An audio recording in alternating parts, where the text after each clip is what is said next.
Everyone, welcome to Pipes, Tobacco, and Whiskey. So today we are at the Texas Pipe Show here in Midlothian, Texas at the Oasis Bar and Grill.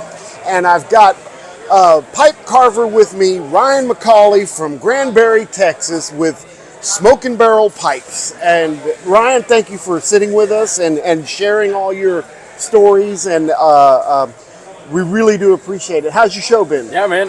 Thanks for having me. It's been awesome. I know we've been talking about doing this for a while. So, yeah. It's nice to finally be here, sitting down with you, enjoying some pipes. Good show? Oh yeah, great show. I brought 9 and down to 4, but it's still not over. So. Yep.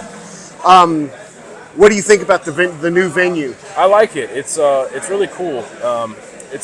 I feel like it's a lot better than the previous use here. You know, we had it outside in a parking lot in a cigar shop. Yeah. There was nothing wrong with the cigar shop, but it was kind of under circus tents. The weather was kind of unpredictable. So with this place, we're inside a building. There's a bar, readily accessible bar. There's food trucks. Yeah. It's a really cool venue. I like this one a whole lot more. We've been very lucky. Yeah, we are lucky. With this. In past with the weather, even though it did get cold one year. Right. No rain, 3 years ago, but right? that's unpredictable, man. Right. You know, so this with having cover and everybody inside, that's made a really big difference. The patio out back is awesome. It's well ventilated. I mean, they did a great job finding a spot. So thank you guys at Oasis for letting us have this at your venue. And shout out to the hosts here for finding this place and giving us a place to showcase all these pipes too. Yeah, awesome. The Texas. The Austin Pipe Club, North Texas Briar Club, the Houston Pipe Club, San Antonio Pipe Club, they've all been a part of making this happen. So, yeah, great job. We just got done with the raffles. They've had a bunch of great prizes, lots of carvers, lots of estate pipes, people selling tobacco. I mean, really some good folks here. Yeah, I snagged a few really good tins. I'm a fan of Presbyterian mixture. But they changed the recipe, so yeah. I like to hunt down the old tins that still have the Orientals in them. Yeah. It's just, they're different for me, so I found 4 of those, so I'm happy. So, while we've got you here, we want to hear your story about, first of all, how did you get started in pipe smoking? That's funny, man. That goes back a long time. So when I was a little kid, we used to go spend time with my grandma, who lived in Arlington, and her neighbor, Mr. George, used to smoke a pipe, and George has passed on now, but even when I was a little kid, I would always know when George was outside. I would always smell it coming over the fence, and I was just always fascinated by it. And when I got older, I had just turned 18. I go, I'm going to go buy a pipe. And so I went to the Parks Mall there in Arlington. They had a shop in there called Tobacco Lane. I bought just an Italian basket pipe. I still have it. I bought an Italian basket pipe and something that smelled sweet. I don't even know what the blend was, something super goopy. I had no idea what I was doing. I went home and I tried to smoke it 4 or 5 times and just scorched my tongue every single time. And eventually said, this is not for me. And I stuck it in the closet and I forgot about it for years. And then I don't even remember what was happening, but I ran across it one day. I think I was during moving or something. I found that pipe and I was like, I'm going to give this another shot. And so I went down to another local brick and mortar there in Weatherford, and the guy's name's John that runs that shop. Real nice guy. I talked to him. I told him what my experience was. He's like, get a couple corncob pipes. Here's a few blends. Just try to slow down a little bit. Try to dry it out a little more. Kind of gave me like your pipe smoking basics. And I gave it another shot 3 or 4 times, and then it clicked one day, and I was like, this is it. Like, this is what I've been trying to do for however long, years. It's amazing how much just an experienced pipe smoker sitting down with you for 30 minutes, showing you the ropes of smoking a pipe. That's all it takes, man. And you youngsters I say youngsters, you folks that are just starting smoking, don't give up. Seek out help. Seek out folks that have been smoking pipes for a long time, because it will get better and you will have great experiences with that, And something else that I feel like is probably good to mention is most of these guys that are in this community, if someone who's brand new comes to them, they don't have any problem telling them what's right, what's wrong, how to do it, how not to do it. This is a very small, tight-knit community, and we're always looking for more people to add to it. And so if someone's brand new, just branch out, just reach out to somebody. They don't have any problem telling you how to do it. Absolutely. Even your brick and mortars will take the time to kind of show you the ropes. And there's literature out there as well that'll help you. Lots of YouTube videos. Tons of YouTube videos. Lots of forums to get on. I mean, it was not like when I started. Right. It was trial and error for you. But that's the thing with YouTube is I feel like it might be an overload of information, right? There's 1,000 YouTube videos and you're going to get 2,000 different ways to pack your pipe and smoke it, right? So at the end of the day, it's just experimenting and doing what's best for you. Yeah. Yep, I agree. So do you feel like after you got that help from that brick and mortar to kind of get you going, that was the light bulb moment for you? That was the push into pipe smoking. And how old were you back then? I don't even know, man. Honestly, I have no idea. Would you say you were in your 20s? Yeah, probably late 20s. Yeah? Yeah, early 30s maybe.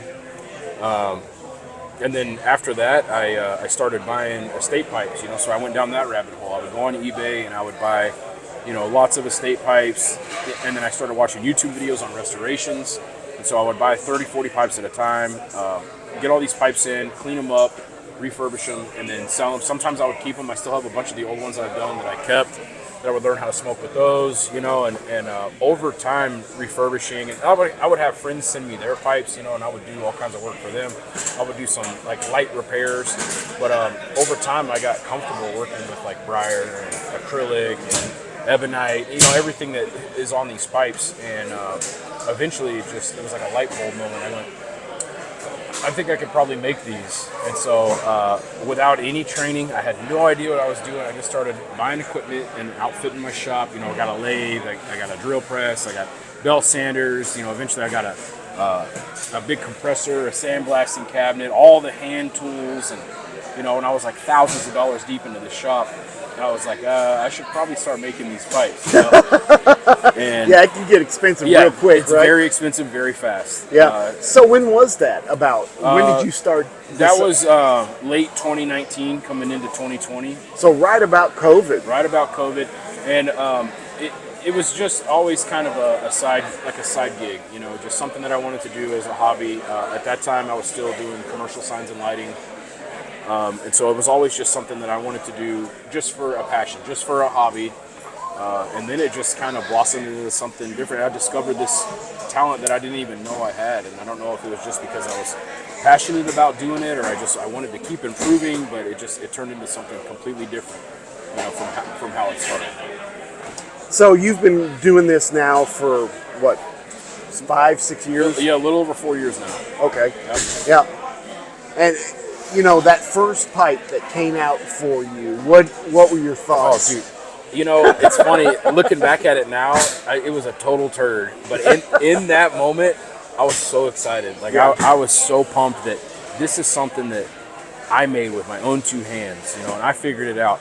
And like I said, I still have the first Italian basket pipe. It's terrible. It gurgles. It's awful. And then I still kept the very first pipe I made. And sometimes I'll go back and I'll smoke that pipe, and I just remember how I felt the day it was done. Yeah. And it's like, it's a almost sense of accomplishment. Yeah, it's like a testament to see how far I've come in that amount of time, a short period of time. Do you feel like through the 4 years or 5 years that you've been carving, you've seen significant improvement in your work? Yeah, always. And I think one of the things that drew me into this is I get bored with things fairly quickly. No matter what hobby it is, golf, whatever, it doesn't matter. I'll dive deep into it, and then I'll get bored and I'll just keep going. The thing with pipe smoking and pipe making is, especially with pipe making, there's no ceiling. It's like you can never stop improving. You're always going to be able to get better. You're going to be able to change designs. You're going to be able to change shaping. There's always room for improvement. So there's no ceiling. So you're always going to be able to get better and better. And I think that's the reason that I'm so drawn to this, is because you'll never be able to make you'll never be at your best ever. There's never going to be a perfect There will pipe. never be a perfect pipe. You'll Yeah. never be at your best. You're always going to keep striving for better. You know, that's a really healthy attitude to have because you're always making critical decisions about your work, you Yep, know? absolutely. And you can say, well, maybe I can do this a little better, or next time I'll focus on this. And if you want to be successful in it, you have to be your own biggest critic. You have to get out. You have to study pipes. You have to look on stuff online. You have to meet people who actually make pipes. You have to talk with them, make friends. Get as much information as you can to improve your own stuff.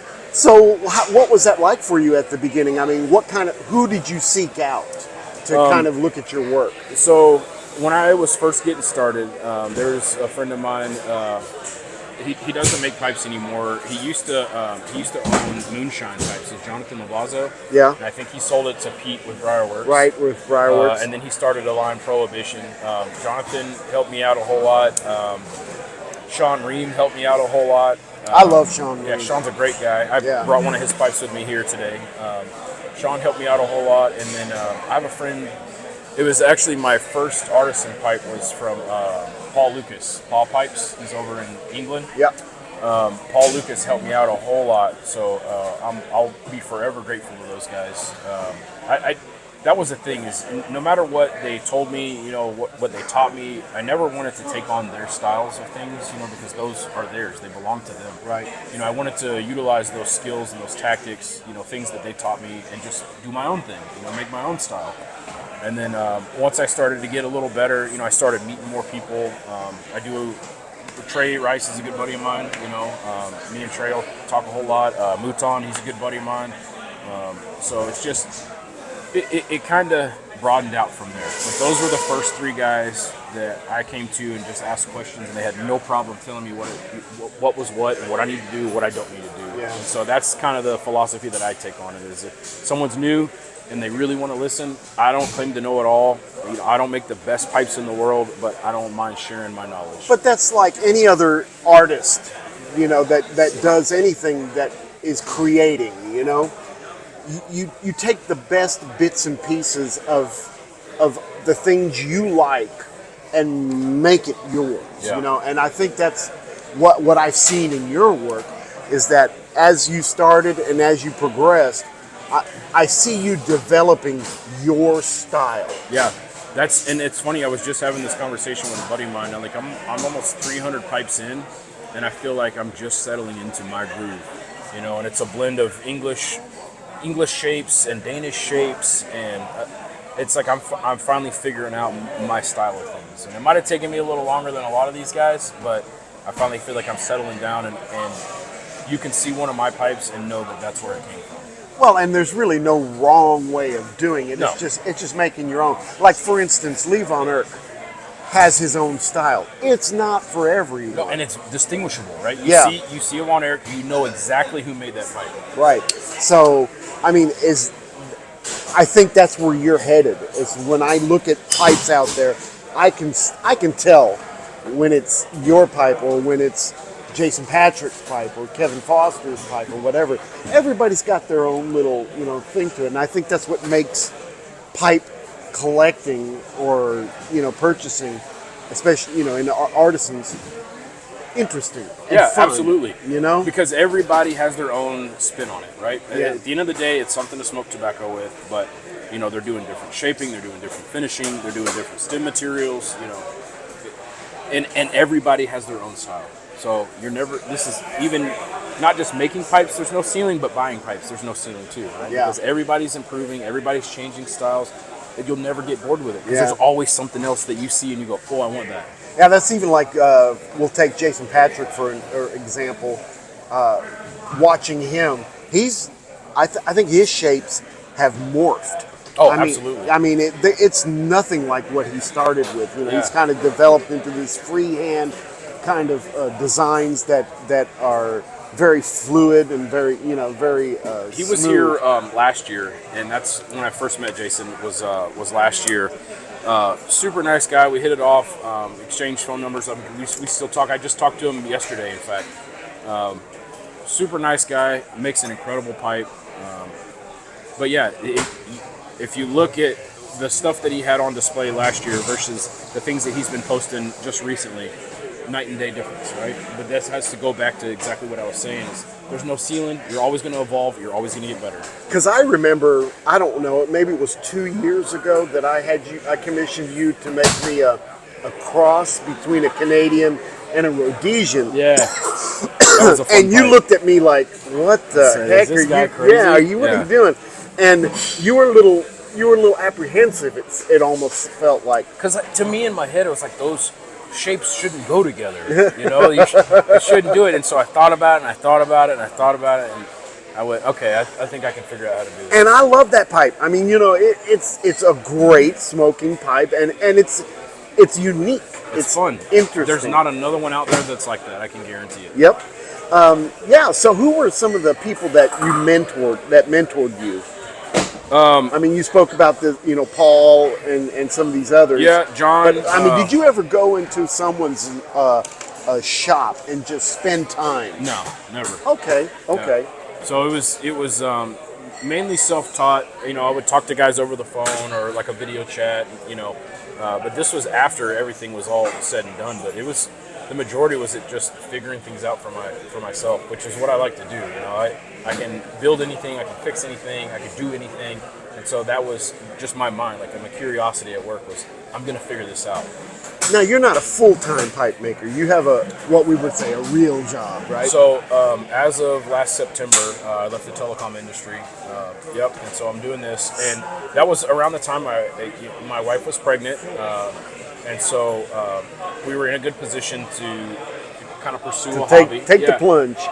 And it's awesome because now I can just go right in my backyard, go to my shop. I can spend a lot of time at home with the little guy. He's 8 months old now. So tell me what a day for you looks like. So we have a nanny that comes to the house 2-3 days a week. And on the days that she comes, she gets there around 10 or 11. And I hand him off and I go right out to the shop. And I just grind until about 6:30, 7 o'clock. And then I come in and take off and take the little man and she takes off. And then on the days that my wife is off, she's just with him all day. We had a little bit of a interruption there, but everything's cool, and we're back to Ryan talking about his pipes. So, what's your favorite shape to make? Ooh, that's a tough one. I can tell you my least favorite shape to make. Okay. Is a bulldog. Bent or straight, because I am almost OCD about having sharp lines, crisp angles, nice and straight. Or if it's bent, making sure that they're perfectly symmetrical all the way down. And I will just file and sand for days. So Until there's no more wood. Until there's nothing left. Made a lot of briar dust that way. Yeah. So to the guys, the very few people that have bulldogs from me, enjoy them because they won't come around very often. As far as favorites, man, I really don't know. I'm very personally, I'm drawn to Dublins, anything in the billiard family, Lavats, Canadians, stuff like that. But I don't know if I have an absolute favorite shape to make. Interesting. What about finishes? Personally, I prefer a sandblasted finish, like on my own personal pipes. I think I may have maybe 2 or 3 smooths in my entire collection. Most of them are either rusticated or sandblasted. So why is that? Why do? Because I'm seeing a whole lot of blasted pipes out there, and I know part of that has to do with wood grain and quality and things like that. Not measuring up to the expectations of the carver. Well, it's not only that, but there's some times where you'll get into like a beautiful block, right? And it has tons of potential for a smooth, but while you're finishing it, you may missed it a couple times and you see the potential for a great blast.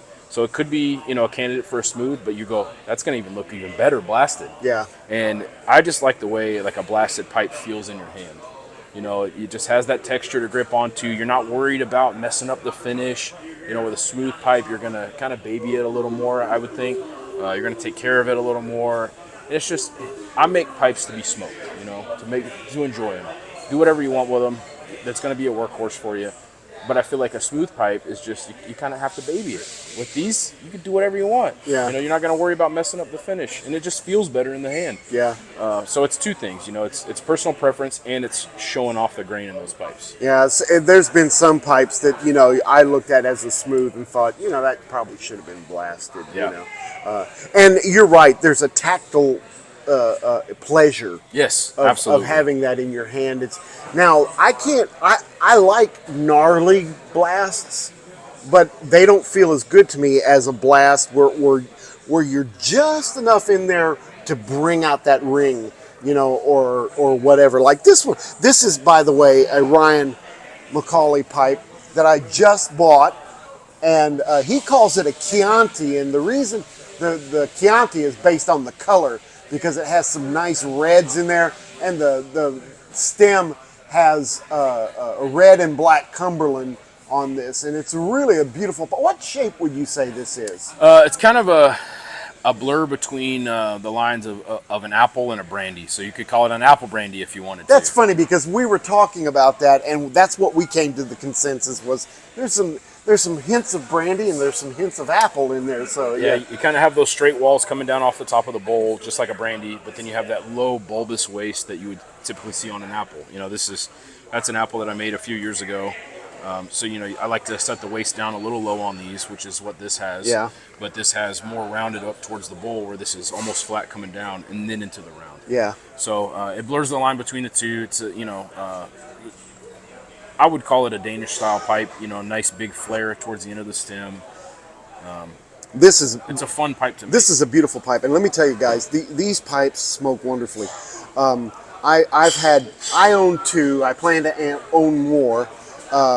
Both of the pipes that I have, there's no gurgle, no dawdle, no, you know, it smokes ash all the way to the bottom. It's just really good smoking tools. They really are. Thank you. I appreciate that. And, you know, and I feel like that's something that most people should pay attention to. You know, does the guy making the pipe, does he smoke a pipe himself, or does she smoke a pipe herself? Man, isn't that a big deal? Yeah. So, like, I'm not going to go to get a tattoo from somebody who doesn't have any tattoos, right?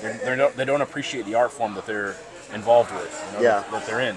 So if someone makes pipes, they should probably smoke the pipe too, you know, because they're going to understand the engineering better than anybody else would.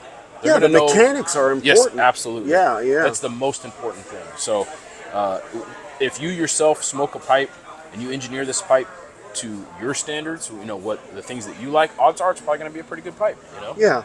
Well, I'm with that 100%. Absolutely. And there are people out there, folks, you need to do your homework, because there are people out there that are making pipes, really great pipes as far as the aesthetics of it look, that don't smoke pipes, and so they really don't know how well they smoke. Yep. Or nowadays you're getting stuff that's mass produced by CNC machines, and it looks like an artisan pipe, but it's not an artisan pipe.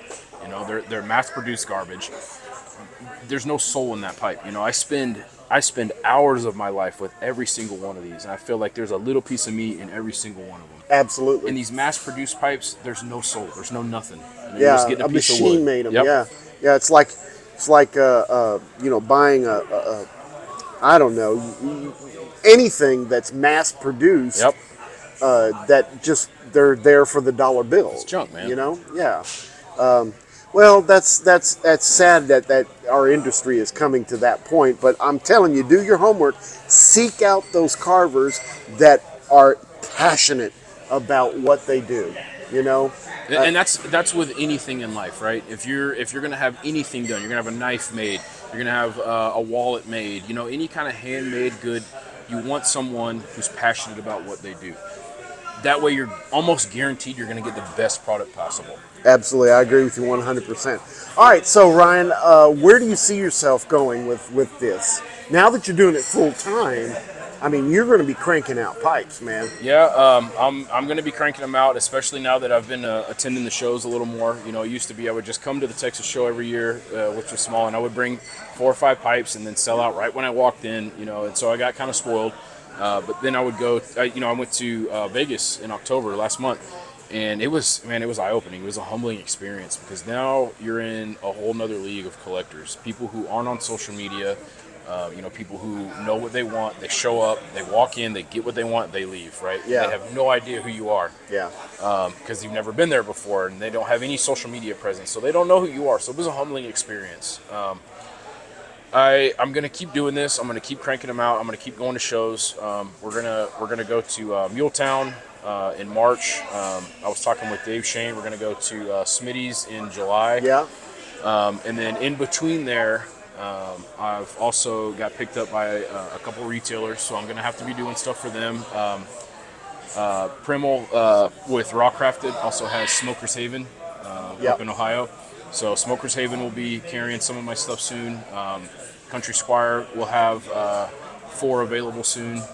Nice. So get on those websites, the Smoker's Haven and the Country Squire online, and you're going to be able to see some of Ryan's work that way. And then also, Ryan, what are other ways that folks can see your work? I'm really bad about updating Facebook, but I do use Instagram pretty regularly. So and what's your handle on that? It's Smokin' Barrel Briars. Let me see if I don't have a. Here it is. There you go, right there. Well, that's your Gmail. Yeah, so I don't know if they can see this here. Smokin' Barrel Briars. That's my Instagram. There's my email down at the bottom.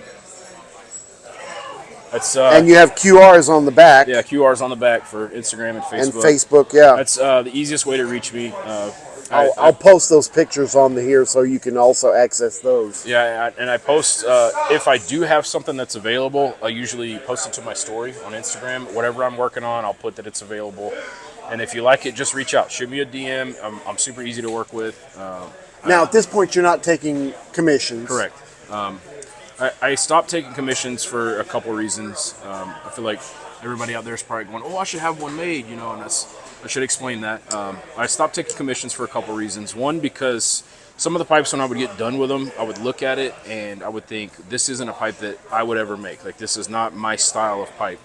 This is something that I made to make someone else happy. This doesn't make me happy. Right.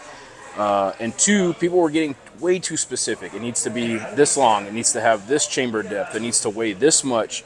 You know, and it's like, I'm not a machine. You know, I do everything by hand. And so it's taking all the fun out of it. You know, I feel like I'm going to make the best pipe for that individual block of briar. Yeah. And no 2 blocks of briar are identical in this world. Even if they come from the same burl, you don't get 2 identical blocks. It doesn't work that way. Right. And so I'll make the best pipe that fits that block at that time. And I feel like you should let the artist make the art, right?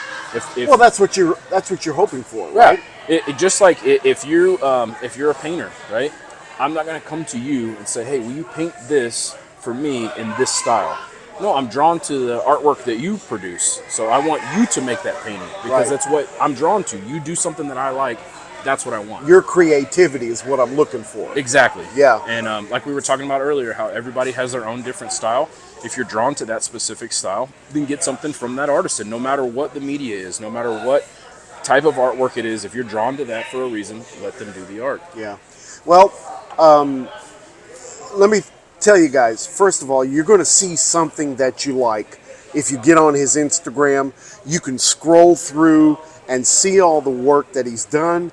And if you find something that he's done that you like, chances are it's going to resurface at some point. You're probably going to make a version of something like that, as long as it wasn't a commission. You know, if it's something that's in your wheelhouse, you know, that's what absolutely. And the other thing is, you're not going to find an artisan pipe, guys, that's this good at this price. Promise. So check him out. You're going to enjoy his stuff. It's Smokin' Barrel Briars. And then I guess that's at Smokin' Barrel Briars on Instagram. On Instagram, at Smokin' Barrel Briars.